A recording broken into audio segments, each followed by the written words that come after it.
and welcome to the Pretty Good Gaming Podcast, episode 76. Yes, like the Fallout. Isn't that funny, everyone? Yeah. Topical. My name's Mike Williams. This is Jake Kulkowski and Liam McKelvey. Hey. How you doing, fellas? How you doing? Yeah, pretty good. I'm Doing all right, well, Yeah? Okay, yeah. Good. Yes. We put this podcast together with the support of our Patreon backers. That is you guys, a lot of you guys. If you join us on Patreon, you get early access to this very podcast. And you also get the opportunity to ask us questions and throw us topics and help us put this podcast together. Now, this week we are doing it a little bit differently because we gave you a topic in our Patreon on our Patreon page. We threw a topic out to you guys, and then you asked us questions around that. And the topic that we threw out was Bethesda.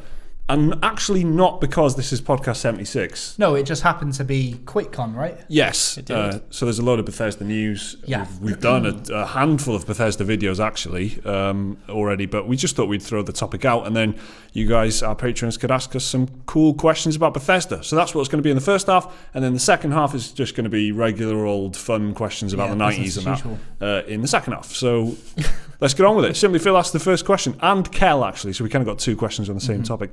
Do you think that Bethesda's reputation of being good guys is deserved? I question why they are thought of this way when their developed games are always buggy. They have tried numerous times to monetize mods, and their recent exploits regarding someone selling a game. So Kel's question was a little bit different. That was kind of about Bethesda getting a free pass when it comes to bugs and stuff like that.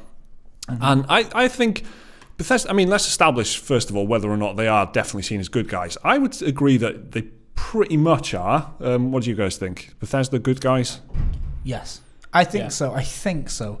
I remember you can't take the YouTube comment section as verbatim because a lot of people really slag off Bethesda. It's something that it's weird because a lot of my friends play Bethesda games. Bethesda have got this hugely broad player base between casual players who know a bit of Skyrim and a bit of Fallout to more hardcore gamers who, you know, would have played games like, I don't know, Rage or whatever. Do you know what I mean? Like, they're not all as mainstream as you think. But at the same time, despite Skyrim being like nerdy high fantasy stuff, a lot of people played it. A lot of, you know, the EA Ubisoft lads played it. Do you know what I mean? Yeah. And I think generally, or anecdotally, everyone I know seems to be a big fan of what Bethesda put out. They make games that are fun games. And if a game isn't a fun game, it's not a good game. If it is a fun game, it's a good game. So based on that metric, but I know, you can quote me on that. That's a box quote if you want to put that on Doom Eternal.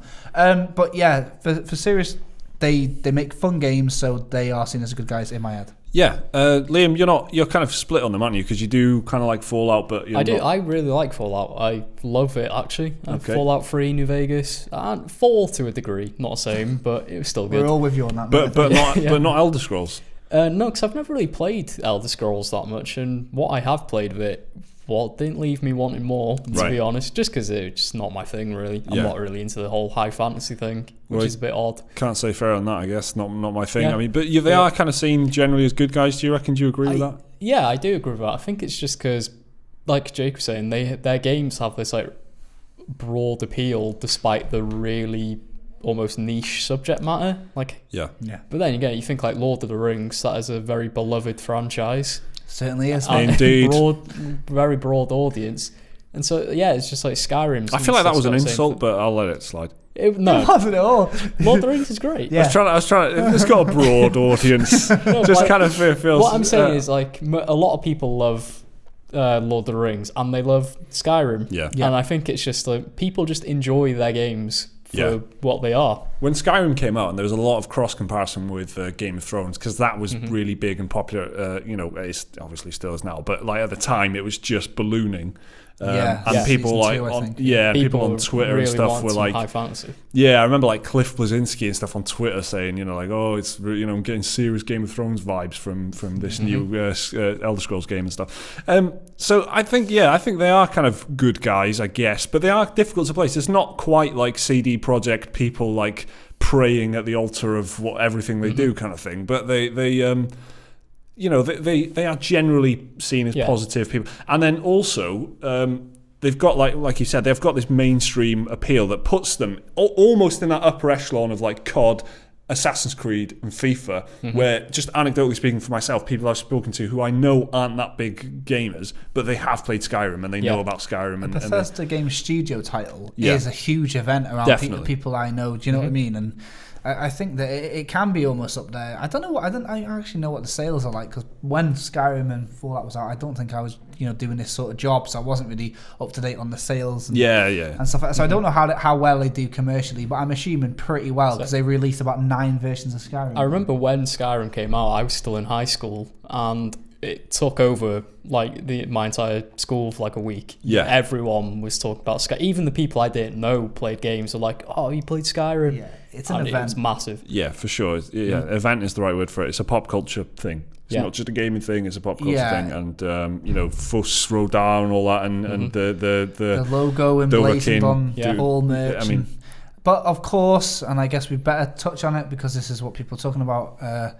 There's been lots of news stories that have crept up on Bethesda, and I guess, since I've been here, a lot of the stories that involve Bethesda actually involve ZeniMax a little bit more than Bethesda. Yeah. But Bethesda, which is their parent company. I was going to say, Bethesda, not like, the company Bethesda, not ZeniMax, their parent company, whatever. They carry themselves as like quite a positive image. Yeah. Like if you see him on stage, like Pete Hines on E3, he was like, "Now here's a game brought to you by our friends at Walmart Canada," and all that. Yeah, they're very like jokey and light-hearted. Yeah, I think they do have the PR quite right. Yeah, they've got a good reputation. I think it's honest. I think it's earnest. A lot of developers are like that, really, but they bring that to the stage, and rather than be a bit more corporate like you get with EA and stuff, they don't take themselves too seriously. Like Todd Howard, he loves to have make a little quip on stage and stuff like that. Yeah, Todd Howard is ace, and he pisses people off. Yeah. All the time, what about the lies, Todd? And it's like, anything that goes wrong, Todd, he's fucking funny though, Todd Howard. They've got charisma. He's such like he's a lovable douche, because he is a douche. Yeah. He's such a fucking douche. Yeah. But it's like he really is. Like I was watching a bit of the QuakeCon thing, and the presenter was trying to be really polite and like, I was going to ask you a little bit about this, but I'll do it in a minute. And Todd was like, swigs his water down and goes, "We can talk about it now. I don't give a fuck." Yeah. I'm like that. He's like that. He's got the nervous energy of Tom Cruise. Yeah, he's the sort of guy that would end his sentences with, "I don't care. I'm Todd Howard." You know what I mean? Yeah. Not ironically. But it's something likable about him. But the game's launch buggy, people seem to think. That's what I've never experienced a big Bethesda bug. I did get whacked by a giant once and got flung into the air. Who hasn't been whacked by a giant though? Exactly. These are gaming anecdotes. I've not played Skyrim. Yeah. So that's really touching on the topic that we're talking about here. So we've got the fact that they're good, generally seen in a positive light, and people really like their games. So it's the question of bugs that's why I put Simply Phil and Kel's question together here, because they both bring up this thing of their games being buggy, right? But the way these questions are worded, not these two specifically, but when people raise this issue, generally they say, why are these games so popular when they're full of bugs? And often in the same breath they'll say how much they like the game. They'll say, "I really like Skyrim, but is it fair that they get is it fair that they get a free pass on the bugs?" Well, I think that's what it is. If you enjoy the game despite the fact it's full of bugs, then that's fine. That's what we're all here for. That's what this podcast is about, and that's what our channel is about. It's about games, and we only do the game stuff because we like games, right? And if you get the end result is you sit down, you play it, and have a nice time with it, that is why it doesn't get the kind of... If it was like a game that was disappointing because of the bugs and it fell short of what you wanted because of the bugs and it didn't quite reach its potential and you were looking at it going, "Oh, this could be so good, but it's just not because of the bugs," then that is different. But you're not. You're sitting there, you're having a great time, and then you're going, "Yeah, but the bugs are a bit annoying, aren't they?" And that's not enough to really piss people off. Well, some people, a lot of people get annoyed. I don't think they even play the games. They just hear, "The game is released like this, $50, $60, it's not finished." And I know it sounds quite apathetic to be like that, and it's not that I don't care about games being released on an unfinished state, because there's like Kingdom Come Deliverance is a game I had to restart 3 times because the fucking attack button wouldn't work. Yeah. That is a bug. You know what I mean? And I'm not saying because I haven't experienced a bug in a Bethesda game that they don't happen. And when I say a bug, I mean a proper one. Not like a fucking, you shoot a guy with an arrow and his leg starts wobbling. Because honestly, if that's game breaking to you, then God, you must not have much fun. But like when I'm talking about that, you can't attack people, or like for example, like Jim Sterling was playing We Happy Few recently, and all the dialogue stopped working. That's a serious bug. That is a bug. Yeah. then it affects you, like you're saying. But like if you can, it's like a film. Like you probably, everyone listening probably has a favorite film that they know has got shit bits in it, and you go, oh, it's this fucking bit, this scene, or a TV show. That's an even longer form of entertainment. Loads of people watch TV shows and they say, oh, this season wasn't very good, though. You can sit for an hour of television and go, I didn't enjoy that. But then you'll still watch the next one. Yeah, exactly. It's exactly that same principle. Because if when the good's so good that the bad is just like can be looked over, that's the answer to the question, isn't it? Have the bugs ever been a problem for you in Fallout, Liam? I did have one where it just like the character wouldn't move. I couldn't talk to him or anything. That's quite bad. Yeah, but it was fixed with just reloaded my save. Yeah, I think that's the issue. They are kind of like these huge vessels, and what I think is particularly stands out about like Bethesda games is that it's first and third person, and then the objects in the world have physics. And it's not like a lot of open world games where everything is there, but it's basically just dressing. Like in an Elder Scrolls game, you can pick up anything.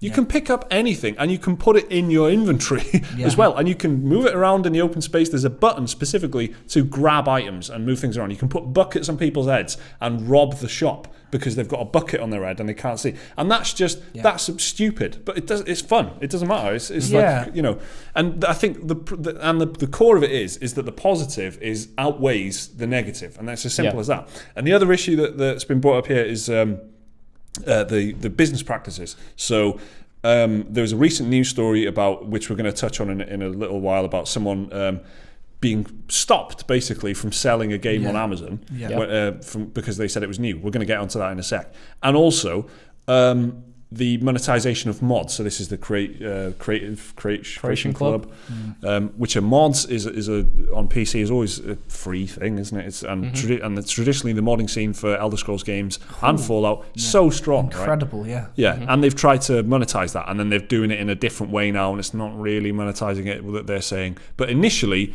paid mods is basically full on what they wanted to do, and it's easy to see why that would put people off playing. But again, for me, it's subjective. Either it bothers you or it doesn't, and it doesn't bother me, and I don't think it bothers a lot of people enough. Was it taking away free mods? You know what I mean? Exactly, no. Because like that's the thing. If you get something that's free and then all of a sudden start charging, imagine going to your tap in your bathroom and all of a sudden it's fucking 20p every time you want to turn it on. That's fucking annoying. Someone installs a tap next to your free tap, it's 20p. You're just going to be like, all right, ignore that. Do you know what I mean? It'll be annoying. It'll be slightly inconvenient that it's there next to your free tap, but you've still got a free tap right next to it, and you're just going to have to ignore it. And the fact that it's there is annoying. The fact that someone's had the gall and the fucking guts to put it in there is... You sound really annoyed at this hypothetical situation that you just well, I'll be but annoyed. It's a great analogy. It works. You know, it works. Because everyone would be annoyed if all of a sudden there was a hot tap, cold tap, and then some premium tap that does both, but it's 20p. Calm down, mate. It's alright. But at the same time, it's like some fucking premium tap. Yeah. Who brought this along? Yeah, exactly. You did. Exactly. Well, that's what people are about with the Creation Club. It is annoying. Right. Like, why the hell are they doing it? What they can't do though is they can't like beat the power of the fucking free modding community, can they? Because the Elder Scrolls Nexus is incredible, and the people that put effort in there, there's no way. Like, if they were offering a premium product, like, and it was worth it, heads and tails. But it's not, is it? A lot of it was just reskinned free mods. It's a frivolity. It is. Yeah. I don't like it. I don't like that they're doing it. But I think a lot of there's a cloudy, confusing picture of it, because a lot of people in the modding community, the people who make a lot of the mods, were fine with it. They're cool, and they think, yeah, great, I can make some money out of this thing that I'm doing. And it's a very cloudy picture is the problem with that in particular. I don't think their business practices are bad enough. It's not Star Wars Battlefront 2. It's not, this Fallout 76 thing with cards and microtransactions. That could have been really bad, but it's not. Probably because they saw the Star Wars Battlefront 2 debacle, right? And they were like, well, let's not do that. Could be, yeah. And so it could have been bad. But so I don't think the bottom line, like I said, is that the people are happier with what they're doing than they are annoyed at the bugs and the business practices. And I think that's as simple as that. People are just, they are more happy with the good stuff than they are annoyed with the bad stuff. It's as simple as that, isn't it? Yeah, exactly. They don't have to be good or bad. They don't have to be CD Projekt or EA, you know. Some companies can be like 70-30, and Bethesda are one of them. They're about 70-30.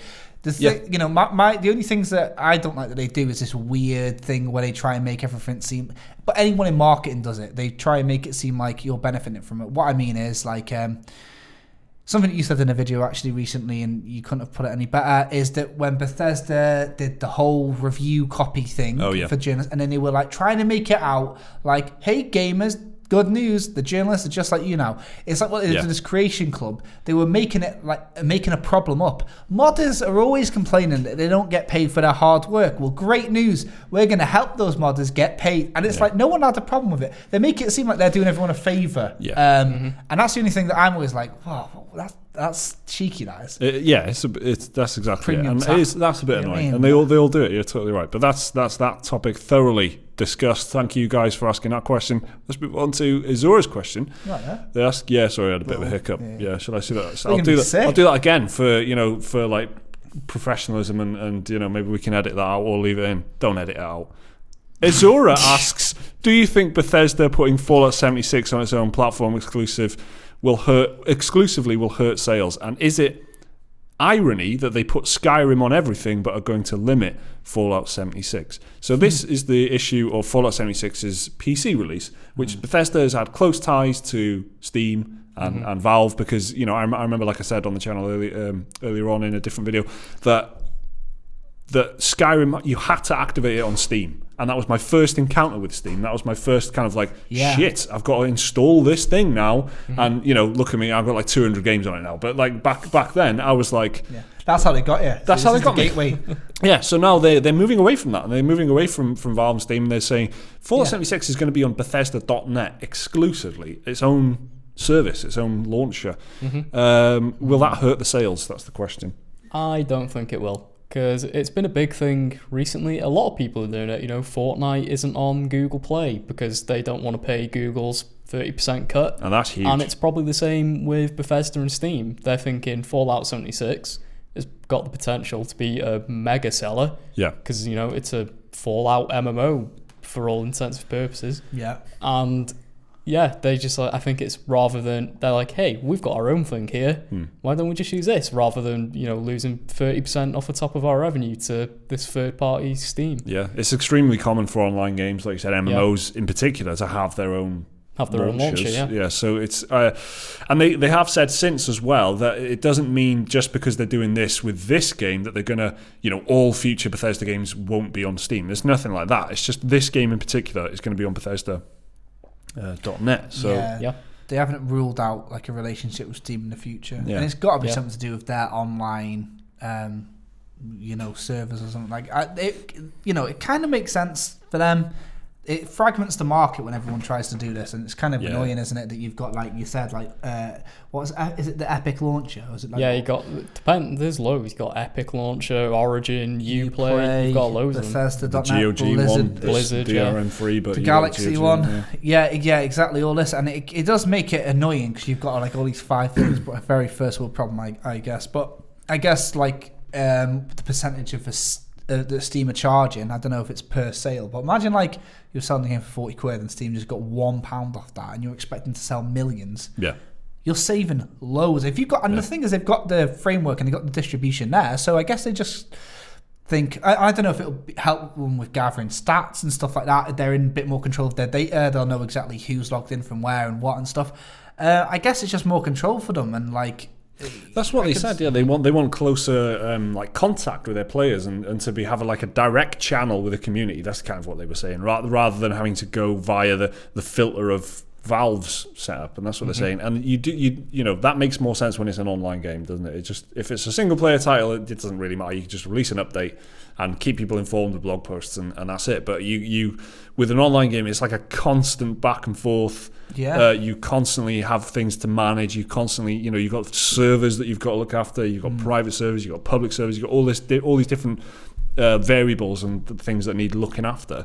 But it makes sense to me. I don't think it'll hurt sales either. I agree with you guys there that it's not going to make an ounce of difference, I don't think. And they also, I think, I don't want to like jump the gun on this, but I also think they've said, well, that doesn't mean it's never coming to Steam. And what I read was that, like, the quote was, it will launch on Steam rather than it will. The game will be on, it will launch on Bethesda and only kind of thing. So they haven't ruled it out that it will come to Steam eventually, but who knows? And there's loads of MMOs on Steam right now that were nothing to do with it when they first came out. There was like Lord of the Rings Online and PlanetSide 2 and all kinds of stuff on there. A lot of the MMOs on Steam just download the launcher anyway. Exactly. And Steam just acts as a shortcut. It's just a store at that point, isn't it? It's just a thing to buy it on if you want to. I think that's really important though for MMOs to have that launcher with the news and the stuff. And imagine how many hotfixes and patches they're going to need. Yeah. And even just sending each one of them through Steam is going to add a little delay. Yeah. And you don't want your players who can't log in day one, because nearly every MMO is faced with that, to be waiting any longer than they absolutely must wait. So I think that ultimately it'll probably be quite a good thing for server communication, but a bit of an inconvenience for those that just want all the games in one place, which is, I guess, everyone would like it. Valve's had a monopoly for a while, and it's not breaking because the Steam is huge. I mean, Steam's such a giant juggernaut of a platform. It's in no danger at all, but the more and more companies are kind of peeling off and doing like, well, we're actually not going to go on Steam, and even indies are saying now it's healthier to not go on Steam because there's like 130 games a week coming on that thing. Easier to stand out. It's easier to stand out if you don't go on it. So I mean, but it's absolutely no danger of losing out, I don't think. So thanks for the question. Ben Bonney asks, what do you think of Bethesda suing a guy selling a single copy of his new game on Amazon? Do you feel that this will harm them in the long run as far as consumer trust is concerned? So we have recorded a video on this, and me and Gaz hosted that, but I just thought I'd bring it up as a topic as well because it's something that a few people were asking about, and in the previous question they brought it up there. So this is the story where it's kind of odd because it was a guy who sold his unused, and he says it was a new copy of The Evil Within 2, and he put it on Amazon Marketplace, and then like Bethesda's lawyers, their law firm, contacted him and threatened legal action and said, you've got to take it down because it's not new and you can't confirm that it's new. And then Pete Hines, I think it was quoted at length in this video that we did, saying that it's only an issue because he's not saying it's used, he's saying it's new, and he's not an authorized seller. We can't prove that it's new, and it seems to me like it's like a deterrent, like they're just trying to scare people off from doing new listings. Do you think this is going to harm their image? Maybe a little bit, but I think it'll blow over in like a week or two. To be honest, it's not going to stick around. This story. It's what it was as an overreaction, right? Yeah. They could have just told him to say, hey, could you change your listing to used like new? Yeah. That's all they have to do. Used in wrapper. You know? Or just pre-owned. Because he owned it. He didn't use it.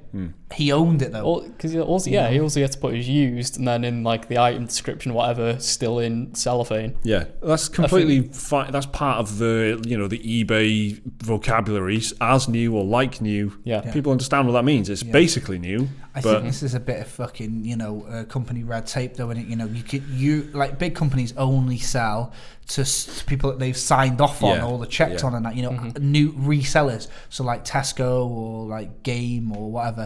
And if you're not one of them, then you shouldn't be able to sell new games in the legal, because I'm sure there's all these sort of legal implications that if somebody buys that, Doreen from Slough buys it for a grandson and then it has been opened and gutted and sold back, then Bethesda responsible. Well, in the eyes of Doreen, because she bought it new. But there's ways you can go back without going full in, like, because what it was like it was Voris, wasn't it, the legal representative? Yeah, that's the name of their law firm of these guys, and they were like, if you don't only don't take it down, but you have to then let us know of any other Bethesda titles that you intend to sell right now, and promise to never do it again. Or if you don't do that, we will send you all these fees through the post. It was a bit much. That was their initial. It wasn't a hi, please do this, or we'll be forced to do this. It was right now. They approached so stupid. And they approached him not as if it was just a guy. They approached him as if he was another corporation. They approached him as if he was a big, as if he had the same legal capacity that they have to fight back and argue back. And he just was just like. Well, that's the thing. It's the pure legal scare tactics of that. Yeah. They're treating him like he is, another law firm, and he's going to understand it. But that's the thing. They started asking him to article all these different things. And it could have just been, dude, change it to used. Yeah. Do you know what I mean? It's a bad look for them because ZeniMax is a particularly litigious company. They're always like going after other companies and stuff. And then this, you can tell with the way that Pete Hines, again, I think it was Pete Hines, I said it was Pete Hines earlier, so I'm going to stick with it, was talking at QuakeCon. Yeah, definitely. Right, nice one. Cheers. I know my stuff. I know that because every single thing that happened at QuakeCon was Pete Hines. So he's talking and he keeps repeating, we're not trying to stop people from selling used games. And he keeps repeating that. And he seems, in this interview about this story, and he seems, kind of stressed about it. Like, he obviously is not part of the decision. He was, he's having to answer questions on it, and he's having to kind of defend the company, but also say that, they're trying to make it clear that they're not trying to stop the sale of used games, which is what they're afraid of, because that is what Microsoft's big bad image problem was with the Xbox One when they launched that, because that's what that was. It was basically killing off the second-hand market. Yeah, no one liked that. Well, that's the thing. No one wants to look like they're doing that's it. That's the fucking. That's something that was happening. I'm sure not by anyone listening, and certainly not by us. But there were a lot of people circulating on the internet that Bethesda was shutting down this guy selling a used game because, by definition. By definition, it's pre-owned, it's not used because he hasn't used it. But what happened was he was selling his copy and Bethesda shut it down. So people were running with the story and it was all over Twitter and loads of people on YouTube and stuff like that. So some people did think that Bethesda were trying to stop a guy selling a second-hand copy of the game, and then it led to this whole knee-jerk reaction. Yeah. So he did have to make it clear, and I mean I don't doubt that they aren't trying to stop people. I don't think they make any money off second-hand resales. No. Why would they? But I can see why he was really hammering that point home. But he did mention it 7 times. Yeah, loads of times. So it's a bad look for them. It's a stupid overreaction from the law firm and Bethesda, because I'm assuming they would have signed off that they would have approved it. So it's just a bad look, a bad news story for them. But I don't think I don't have too much of a concern about it. I think it's going to die down, like you guys said. I wonder how many people listening can remember that Bethesda's lawyer ZeniMax sued the fuck out of, or threatened to sue the fuck out of, Pray for the Gods, and that happened only a year ago. That's like a one-man indie game. Yeah, that stuff sort of pisses me off more because it seems less like it's like obviously not involved, but they in those kind of legal disputes over names and stuff, they keep saying, well, we have to do it to protect our copyright. We don't really want to do it, but we have to, otherwise we lose the thing to defend it. And that just seems like it's just so frustrating. So it is stupid, and I agree with that, but I don't think it's going to be a long-term thing on them. I think it's going to die down pretty quickly. So thanks for the question. Vincent Jones next asks, hi guys, I hope this is okay, but is it me or is Bethesda the only, should I swear them out? I think we might have already. I think I've at least dropped the ball. For fuck's sakes. All right, I'll swear. Okay. Vincent Jones says, hi guys, I hope this is okay, but is it me or is Bethesda the only bastard publisher? Oh, nice. Okay, he said it in like Stark. Yeah, Night's Watch. Yeah, Night's Watch. Yeah. That ships their physical PC copies with one DVD, requiring you to download the rest of the game. Do you think this is a fair option when you've purchased a physical copy? Now, this is an endangered species of a man or woman. Someone buys physical PC. First good of all, to have you on board there. Good on you, Vincent Jones. Keep up. Keep doing it, man. Nice one. I like a good physical copy. It's quite good. Yeah, it's but nice also for the shelf. Digital all the way. I like what you're saying, Vincent, but also the complete opposite. I respect your decision in lifestyle choices, but I strongly disagree with your. Well, I don't disagree. You wouldn't partake yourself. I wouldn't do it myself. Yeah. So anyway, that aside. You get a disc, you buy Skyrim on the disc, right? So this is exactly what I was talking about earlier. And then you've got to activate it on Steam, and you've got to download most of the game, right? Mm-hmm. So the Spyro Trilogy on PlayStation, where you have the first Spyro game and not the second and third, unless you download it, right? So it's a similar situation, but that's not just on PC. That's on. So this is just kind of the way things are going, and PC has just been ahead because obviously digital has become the dominant purchasing method on PC, and it seems to be swinging slowly that way on console now as well. And that's just the way it's going to go, and it is annoying. I know what you mean, because if you buy a physical copy, you kind of almost, that's the whole point, right? Yeah. You want to get it all in the disc. Yeah, man. Like, what happens if you move, you move house or whatever? A lot of people that move house, especially around here, you have like no internet for a week or something like that. You go, I'll play my physical games, and then there's like there aren't any. Can't. That's what's what's irritating, though, isn't it? When if the internet cuts out or whatever. Yeah. You'd like to think you can fall back on it, but all it is it's just like a key to the door, and you have to go in there and download it. It literally is a key. There you go. Yeah, an actual key. It's a key to the files. It's layers to that, yeah. But it's very weird that this is the way things are going on. I guess physical is just going to end up like, it's like the CDs. When you buy a CD these days, you also get the digital download MP3 of the album on iTunes. Yeah. And Same it ends with up movies. being physical. Like, you buy a DVD or Blu-ray, it often comes with a code for a digital copy as well. Yeah, and all it is now is just something to keep nice on your shelf, innit? I guess. Yeah. So sorry, Vincent, but that's the way it's going. The world's changing. Yeah. I think, what was it? There was that when Metal Gear Solid 5 came out on PC, it came on a DVD that literally only had the Steam installer on it. Right, that's infuriating. Now that is annoying. It had the Steam installer and then a sticker with your game key on it to activate That's Steam. like a slap in the face. That one. That's like that's the software disc mounting equivalent of going, yeah. That's what that is. Yeah. You've got Sucker. But then on the flip side, you had GTA 5, which came on 8 DVDs or something. Yeah.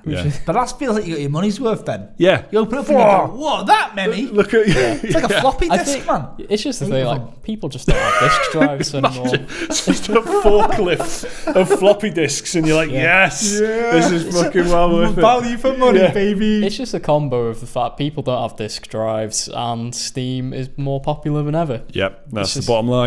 Sorry, Vincent, but yeah, it's sad. It's like the death of the West, or the We're frontiersmen. we are. But sorry, Vincent, but you can always buy old games, and they're usually better anyway. So Sam Chenery asks the last question on the topic of Bethesda before we go on to Fact of the Week, and it's a nice one. What's your all-time favourite Bethesda game?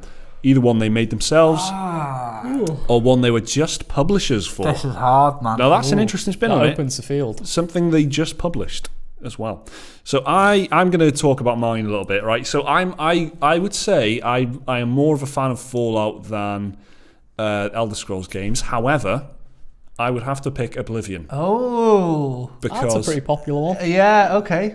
Because Oblivion is like the one. It was the Xbox 360. I remember reading about. I've said this before. I was reading about it on like the official Xbox magazine and stuff, and back when magazines still needed to be bought. And I was so excited about it. I was reading these big previews, and I just couldn't believe. And the previews were like, and this is Margaret, and she goes out and farms her orchard every day, and then she goes back inside, and I was like, whoa, this is like a real thing. The NPCs in the town are living. You still get that. You still get that You're today. like, oh, shut up. Yeah, exactly. But in 2005, man, it was hot. So, so I'm Oblivion. That's mine.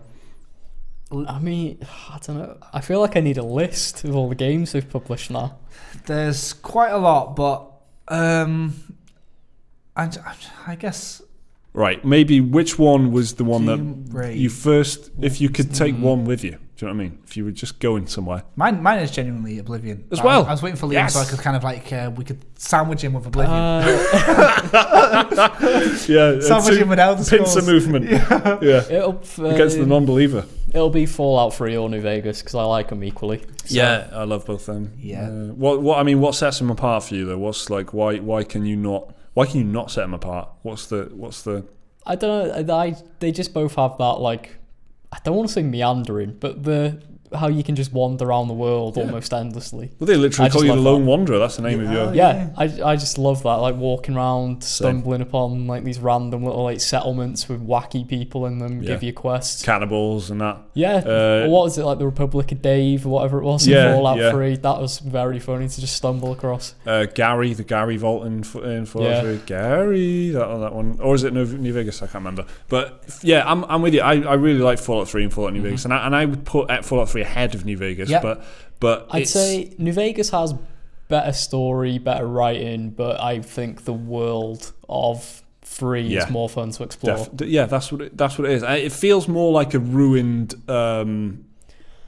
apocalypse kind of place for me because New Vegas is kind of more just of a desert with a still functioning Las Vegas. I didn't like all that Las Vegas stuff in New Vegas. That's the thing I didn't like, that was just the main bit of the game. Yeah. But it's okay for any game like that main story to be not as good as a side quest. Yeah. Because that's often the case. I love New Vegas. I think it's awesome. It's great. It feels somehow more like a Western.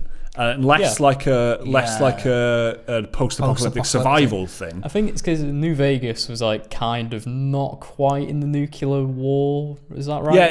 In the law, it just avoided it. Yeah, it's a bit weird. Yeah, because the city on like the fringes almost. It's still quite standing kind of thing. So, but I mean, it's difficult to tell. So my favorite series is probably Fallout, but I would still have to pick Oblivion. Jake's Oblivion, and Liam is the Fallout series, so that's a very narrow field. There's like 3 games in there. And they're all from between 2006 to 2010. The Xbox 360 era, which is the fucking best era. I'll throw an honourable mention to the Evil Within 1 and 2.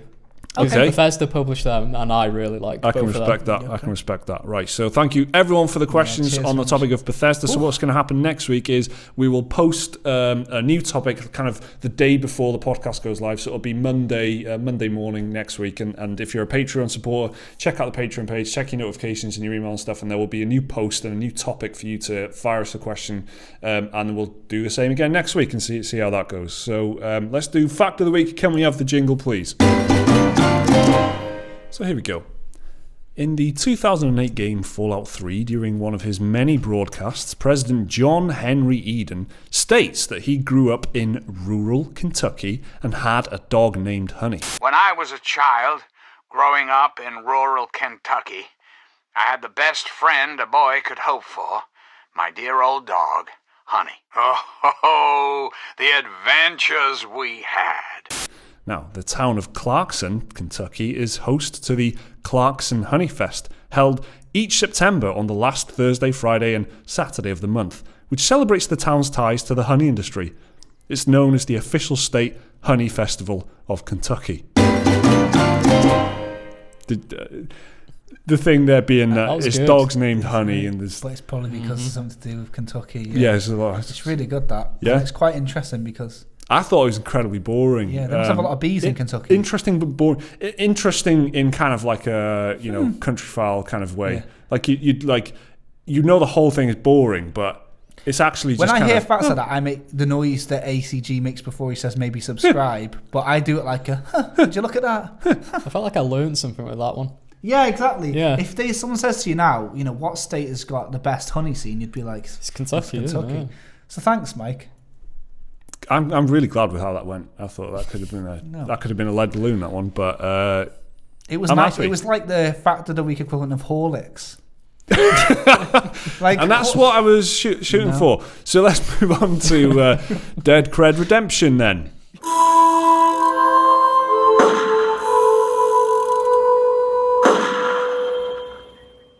So this is Dead Cred Redemption. This is the section of the podcast where we read out an anonymous tale of wrongdoing or guilt or shame that you guys have sent in to us. And if you've got such a story, if you want to share your story about something you've done wrong, a mistake that you made, something that you regret, something you're very shameful about, maybe something you're embarrassed about, preferably embarrassed, because we're not getting enough embarrassing stories, I've got to tell you. So I want some more embarrassing stories.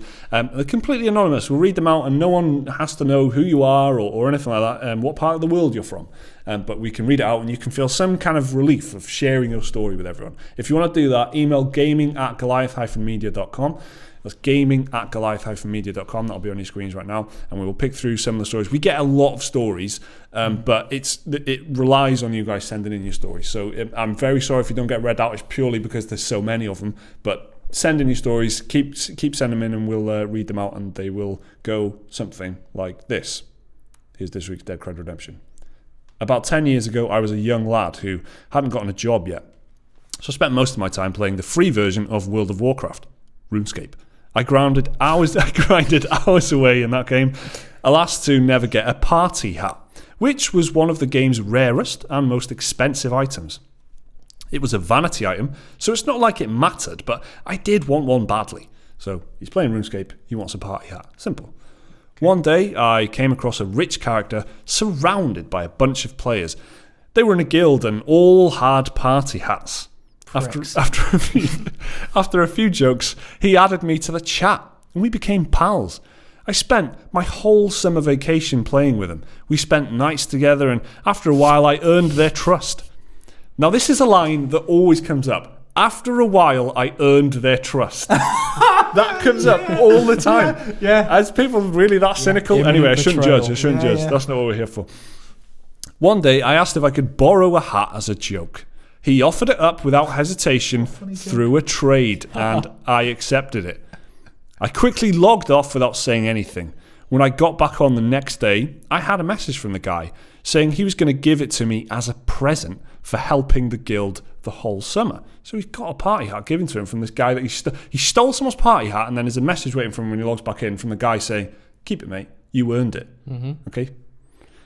But since I stole it, he removed me from his friends list, and I was blacklisted from the guild, alone at my own party, with no one to help blow out the candles. So is it? It's a very simple story. This he wanted the party hat. He asked for a party hat. He got the party hat, but because he stole it rather than. But he this guy was going to give him the party hat, I would say, but he just robbed it and then. Or he was just saying that. But the point is, this because you know what I mean. That he was going to say, yeah. I would have given it you anyway. I was about to give you that anyway. But the point is, so now if you're, like they say. If a tree falls in the woods and no one's there to hear it, does it happen? If you're alone wearing a party hat, are you even wearing a party hat? No one's there to see it. No one's there to care. Who cares? At that time, you're probably racked with guilt, thinking of the summer you spent all those nights with that man and gone, huh. And then you just look at that silly bright coloured hat on your head and you just think, I'm pathetic. And then you've wrote this in and you know what? I feel like you've already carried the burden of this lone party hat with you already. And I think you know. That whole monologue you did there needed like a slow zoom. And I think you know already what happened there. And I reckon you've already come to terms with it. So I feel like, I don't know about you, Liam, but I feel this guy deserves to be redeemed. He got a hat, but he lost a friend. So what's the real, damage done here? Exactly. I can't add anything to that. Well, we should just move on. If anything, it's a valuable life lesson, isn't it? Yeah. Don't as with all befriend these people stories, just to rob them because you might be surprised by their kindness. Especially, exactly. Yeah. It's a life lesson. That's what all these stories come down to, really. Just don't be a dick. So that was this week's Cred Redemption. It's a very nice story. Thank you. It was a nice story. Anonymous. If you have any stories along those lines, anything like that happened to you in an MMO, anything you did at your friend's house when you were playing games, and you like a lot of stealing stuff.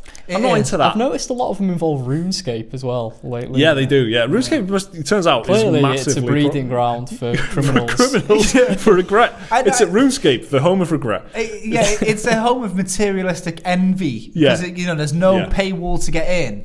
But the people I've paid, it seems to have really been the place where people go, I want that. Yeah, so there you go. Great story. Cred Redemption. If you want to share your story with the world, it's gaming@goliath-media.com. Email in your story. We'll read it out anonymously, and you can be absolved of what you've done. Last week.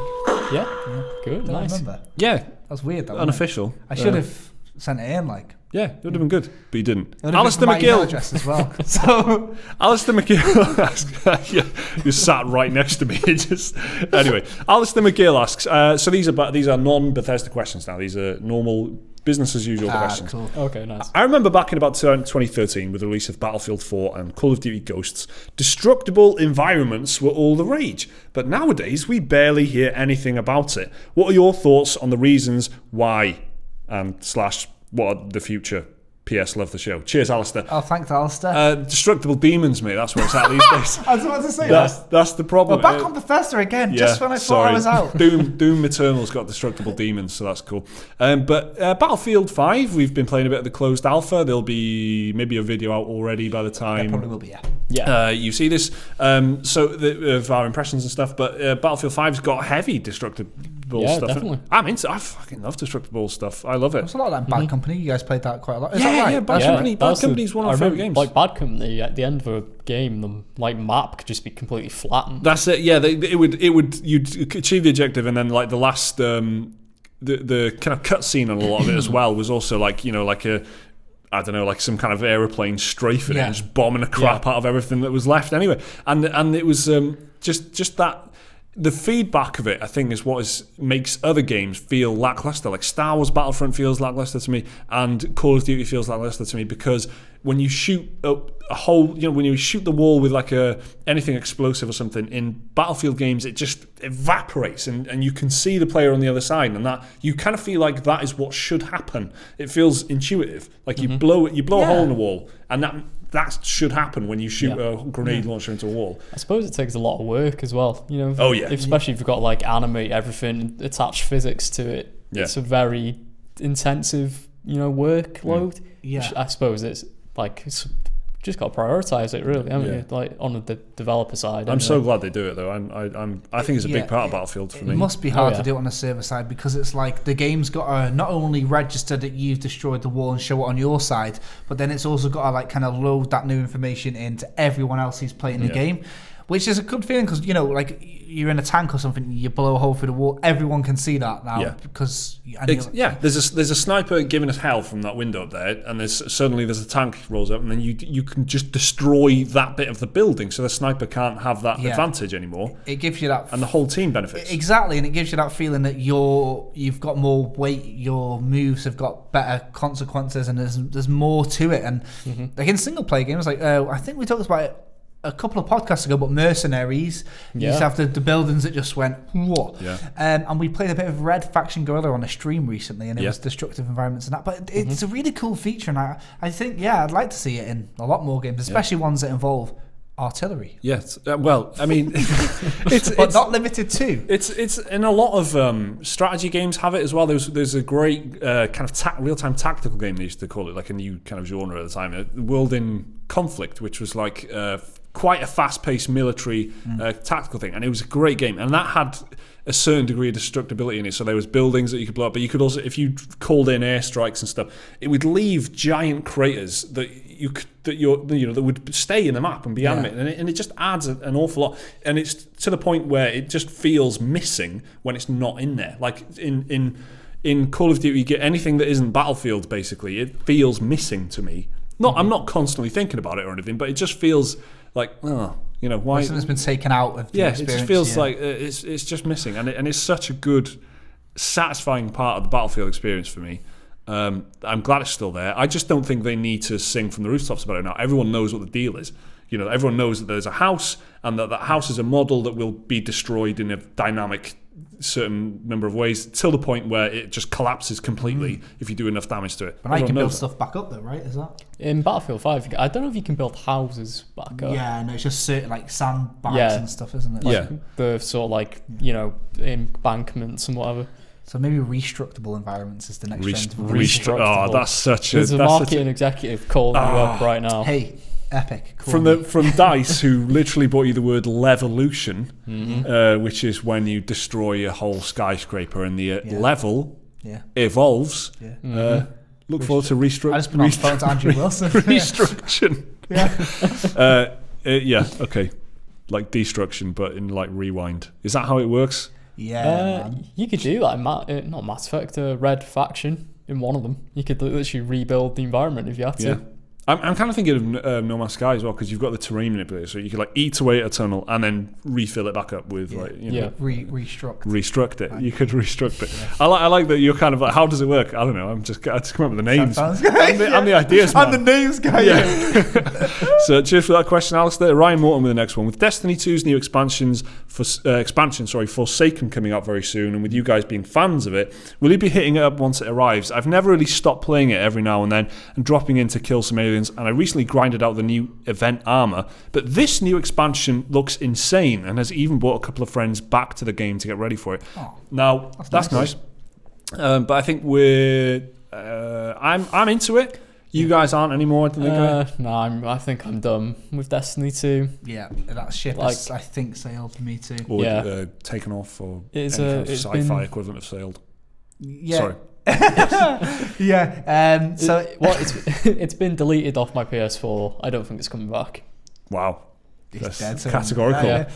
It's just we had some nice times with it, but it's just it didn't change. None of us have bought the latest expansion. Warmind. Yeah. Warmind. Yeah. And that We got Curse of Osiris. I don't know what it is about Bungie. Yeah, Curse of Osiris was just like, it just wasn't enough. It wasn't worthy as DLC to what was ultimately... Like, the base game was so full of promise, and they just... Well, everyone knows Bungie have just kind of dropped the ball again and again and again. And it's just how far it's something about... The game is lightweight in certain ways that really does not translate well when you have the same lightweightness to the DLC, and then you just don't feel like you get value for money. And with Curse of Osiris, all I was thinking was I could have put this money down on countless other things, and I could have gotten much more value for money out of it. It just felt like a disappointment. And I don't know if I will get Forsaken. I think I might. I just like these kind of games where it just gives me a certain environment and a certain atmosphere to get immersed in, and I'll just dip into it every now and then. And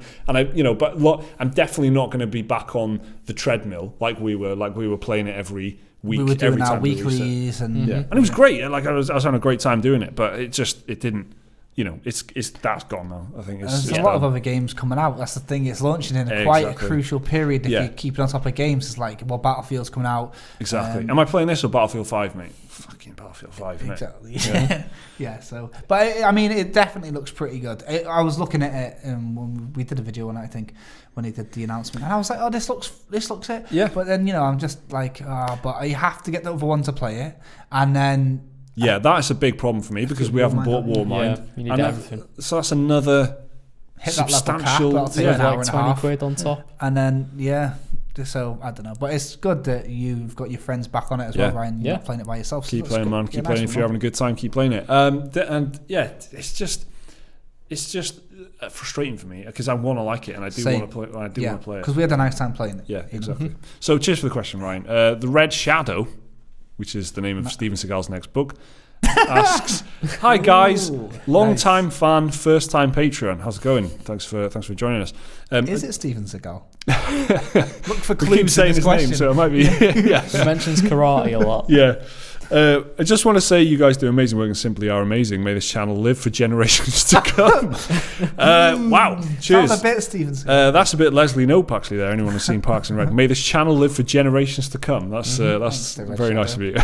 My question to you is, do you have any spin-off titles that you would say are equal or even better than the original? Now, I've got one off the top of my head because I'm playing it right now. SteamWorld Heist is better than SteamWorld Dig. I'm having a much better time with it, and I don't know if it really is a spin-off, but it's not a game about digging. It's a game. It's like a tactical XCOM thing. It's about heists. It's about heists, and it's good. It's a really good kind of 2D tactical equivalent. It's a good Nintendo Switch equivalent of XCOM. Yeah. Because there isn't XCOM on the Switch yet, but there fucking should be.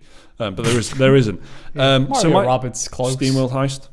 Mario Rabbids, this is a police. Yeah, it's just not. Yeah, I don't even want to get into that. But don't bite. Okay, Mario Rabbids is a thing that is like XCOM that is on the Switch. And that's all. That's all I'm going to say. So spin-offs. Spin-offs that are better. A spin-off title. I know what Liam's going to say already. Oh, I don't think Liam does. I do actually. I'm going to say Crisis Core, Final Fantasy VII. You didn't know that, did you? Prick. No, I'll tell you what Liam's second answer is going to be in a minute. Okay, yeah, but that game I think could stand as a mainline entry in the Final Fantasy series. It's the story and gameplay is that strong in it that I think I just love it to death. Cool. That's the one with Zack, right? It's the prequel to Final Fantasy VII is what it is. But it really does tie into the canon and the Final Fantasy VII story, doesn't it? I remember. But it's technically a spin-off, which is very, very good. Nice. Fuck. Why? What were you going to say? You got one? Well, Liam got asked this question before and said Nier Automata being the spin-off to something. Oh, Nier is the spin-off of Drakengard. Yeah, so I thought he was going to bank on him. Nier Automata, yeah. So can I just give that answer as you? Sure. Nier Automata. It's just I haven't even played it, but I heard it's good and I trust Liam, so no, it's definitely the best spin-off title. No, I know what the ultimate answer is to this. Is it Divinity Original Sin 2? No. Alright, because that is a spin-off of the mainline Divinity series. Yeah, they're like Diablo games. Confusingly, there is a game called Divinity 2, so you can't shorthand Divinity Original Sin 2 as Divinity 2. Divinity Original Sin 2, aka Divinity 8. is what it is. It's like the 8th game in the series. Well, we know what the ultimate answer is, but I don't even know. Are you going to say Bloodborne? I'm going to say Bloodborne. Yeah. But does that count though? That's what I mean. Bloodborne's like its own thing. That's what I mean. But is it though? Yeah. Or it's a parallel. It's the same ideology, isn't it? In some sort of parallel universe. But is it like the paint? Is it one of the painted worlds? Because this is the thing. She painted out of blood. If it is a painted world in Dark Souls, but then, this is a fan theory. Could you not then argue is Dark Souls not just a spin-off of Demon Souls? Yeah. Well, maybe you could. I'm saying Bloodborne is a spin-off of Demon Souls by extension. Spin-off of Dark Souls. And that's why I said SteamWorld Heist, because it's not worth getting into. October Comstock with the next one. Do you guys ever have dreams about video games? I have a ton, and sometimes they will just be in video game formats, actual games, and now gaming podcasts. What about you guys? Have there been any games that have affected your subconscious in this way? So I've said this before, but mine is Bloodborne actually, because I had a nightmare about Castle Canehurst, which is a particular place in Bloodborne, and it was like that is probably one of those meta video game things that's ever happened to me. Having a nightmare about a game about nightmares, and I wasn't playing it at the time, and I replayed it because I had a nightmare about it, and I remembered when I woke up how much I loved Bloodborne, and I was like, I better play that again. It's still trapped there. It probably is, and that's why the whole idea of that is amazing to me. That's crazy. So mine's Bloodborne. I have a lot. I always come in and tell you guys about having dreams about, specifically dreams for UI. Like it's so fucking. My man. Like the Video Original Sin is the first one. It's got a great hotbar. It's got a great hotbar. The hotbar is good. Listen to this, right? Because the hotbar is static. My old TV, it got like a bit burnt into it because I was playing the 2015 one so much. Like I'd play for 14 hours a day, 3 days a week. It was like when I was unemployed. So I was love like, this. And when I was playing Divinity Original Sin 2, I'd have dreams with I'd be doing normal stuff with that UI bar built in. With some of your skills. Honestly. Yeah, but because it was always in my peripheral vision. Yeah. I didn't. And what was the? I can't remember. I told you guys about it recently, and I can't remember what it was. But I had a dream, and I had the game's UI in there as well. What the hell was it? It's quite a recent game that came out. But I had a dream about another game, and it was in that UI. So it's not really about the games. It's just because I'm so used to seeing... It's about the HUD. It's about the interface. That's what it is, honestly. Like I'll have a mini-map in a dream. Oh, that's Do you know cool. what I mean? No, that's cool. I like that. What about you, Liam? Kind of similar to Jake's. When I played Silent Hill 3 when I was like a teenager, I had a nightmare where I was in the town I lived in at the time. Yeah. And it was like just all foggy and there was weird, creepy radio static. And I woke up like scared shitless. Nothing even scary happened in the nightmare. What about the UI though? Silent Hill doesn't have a UI. Yeah, it's just it's got a little map thing on it, but that's it. I think it was just like I dreamt my town was like filled with fog and radio static, and that was enough to scare me for some reason. This is what I remember my dream is.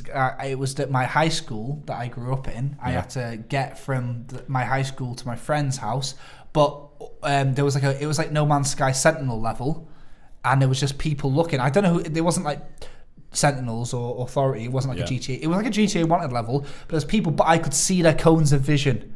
It didn't feel video gamey. Apart from I could see their cones of vision. I could see how close they were to me. Like I had like X-ray vision.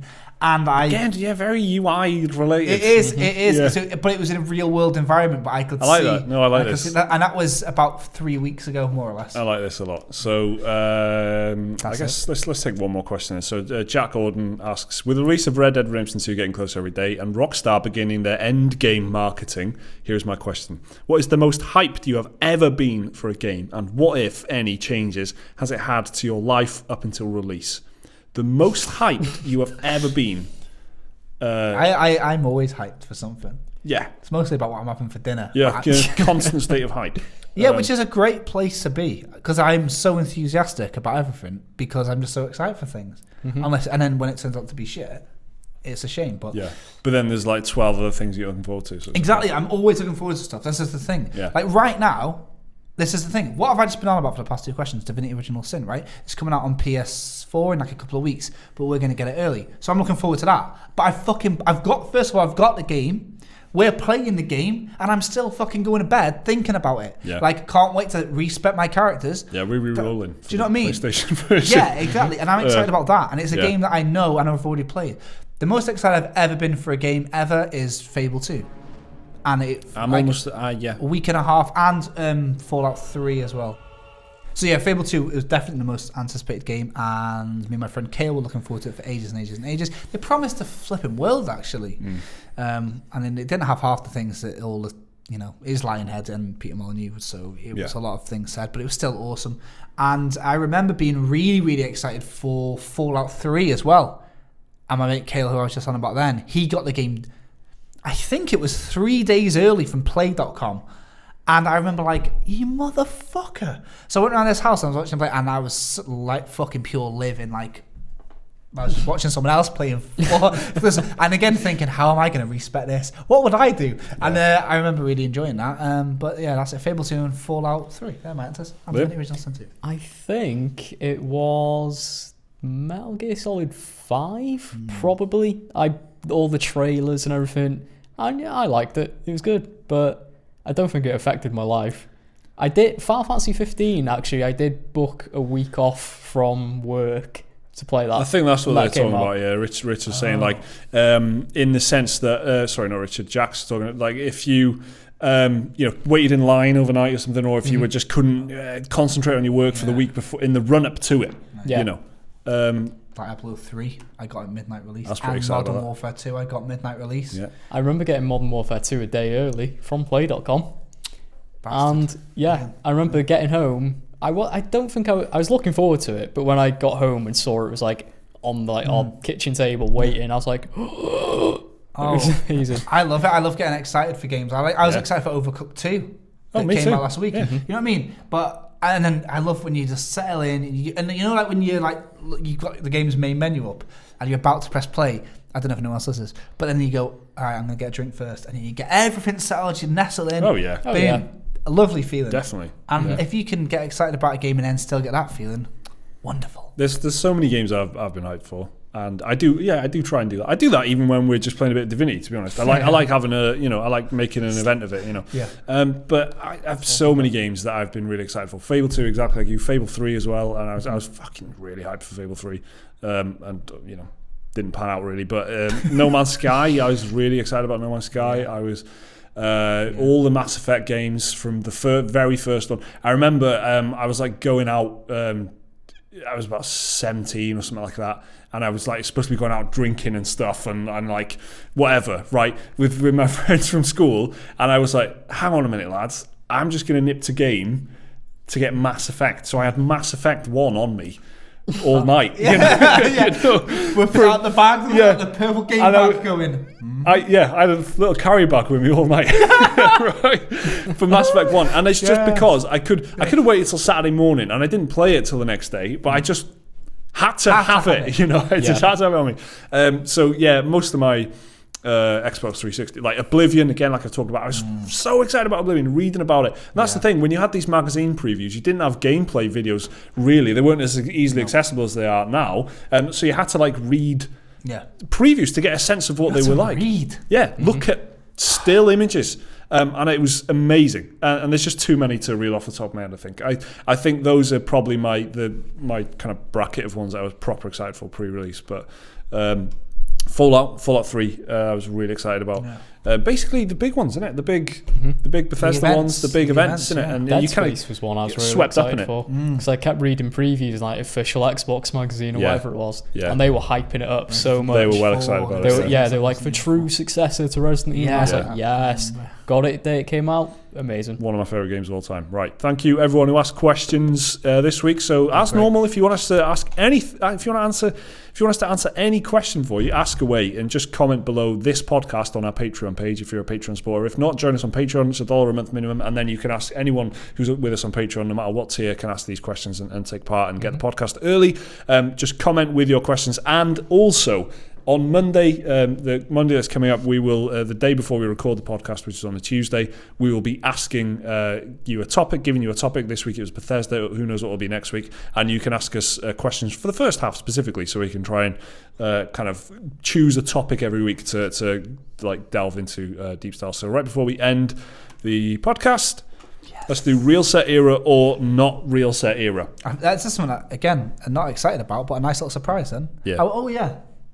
Good feeling. Yeah, thanks. Yeah, That's it means a lot seeing as it's exactly, a little surprise, isn't it? Stupid little game that got cooked up just to put at the end of the podcast. Now, this is a game about Reset Era, the forum, the video game forum, which is a good forum, but it's just sometimes the threads, the titles of the topics that are being discussed are a little bit funny.